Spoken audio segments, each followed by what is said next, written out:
The much-anticipated Voodoo Bible on climate change was released earlier today by the National Roundtable on the Environment and the Economy. If you were expecting to hear that all was good and keep on keeping on, then you have no idea what these roundtables are supposed to do. They're supposed to scare the bejeebers out of us. And joining us from Victoria via Skype is the climate doctor and weather specialist Tim Ball to diagnose the ailments of the roundtable's findings. How are you doing, Tim? I'm doing fine, thank you, Mark. Thanks for the opportunity. Now, according to this report, we're all going to hell in a handbasket. We're heating up faster than a fire in a camp, and we're going to all burn to death or die of some sort of massive heat inhalation.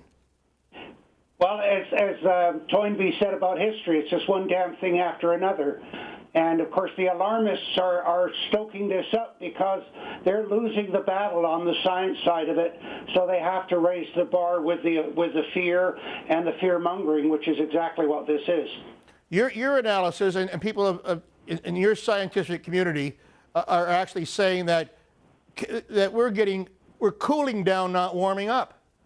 That's correct. Since 2002, the world has cooled slightly. In fact, the world has cooled more than the official record is showing. But what they've been doing is reducing the number of stations they use to measure the global temperature, which of course then makes it look like it's warmer than it is. And so by adjusting the record, they falsify what people are actually sensing. For example, Western Canada and Western North America have had a very, very cold, wet summer, as has Western Europe. So this doesn't jive with what the people are sensing, but of course it does fit the political agenda that they want to push. So you mean there are actually people in this roundtable who work for this roundtable going around and taking thermometers out of certain areas so that there's no register of what the temperatures are there so that they could push their agenda that we're actually getting hotter? No, what's going on is that the roundtables, as with all government departments, are victims of what's going on at Environment Canada. Environment Canada took the definitive position that the global warming due to human CO2 hypothesis was proven before it was even started to be looked at scientifically. Now we know it's wrong, but they continue to push that agenda. And you even see the current Environment Minister, Peter Kent, is quoting the Intergovernmental Panel on Climate Change and their findings. So these people are being duped because they don't understand the science, and it's pushing us into the wrong policies and in completely the wrong direction. Is there a lot of lobbying going on from the Green Planet people? I mean, for the wind turbines and the solar stuff, as though that's going to be some kind of cure. I mean, we had debates the other day here in Ontario of the leaders, and Dalton McGuinty, the premier, was bragging about how much money, billions of dollars that he's put into the turbines and to solar energy. I mean, he's paying these people 80 kilowatts an hour to something that he can't sell for more than 5, and saying that's getting ahead of the curve and we're way ahead of the game when maybe we should go another direction totally. Well, of course, that's the problem, is that if what they're trying was good, then why has it failed in all those other countries and regions that have tried it?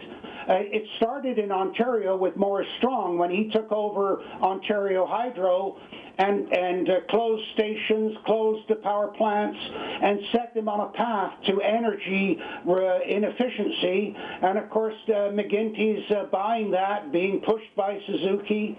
It's a path of disaster. Wind power, even if you have wind power, you have to have your coal burning stations running almost 100% in case the wind suddenly stops blowing.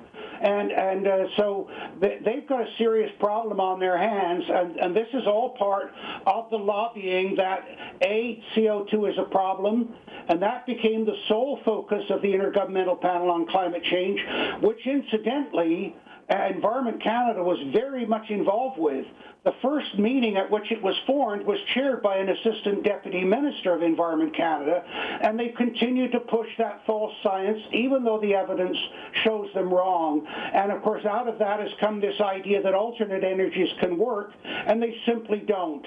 Most of them simply cannot store electricity, and that's the problem. No, and if CO2 is a problem, maybe I'm wrong, but I go back to my grade 9 biology class where they said if you plant a tree, the tree will suck up the CO2 and put out oxygen, and just nuclear sort of negates everything. It's perfect way to do things, but we don't think that way. We don't think that.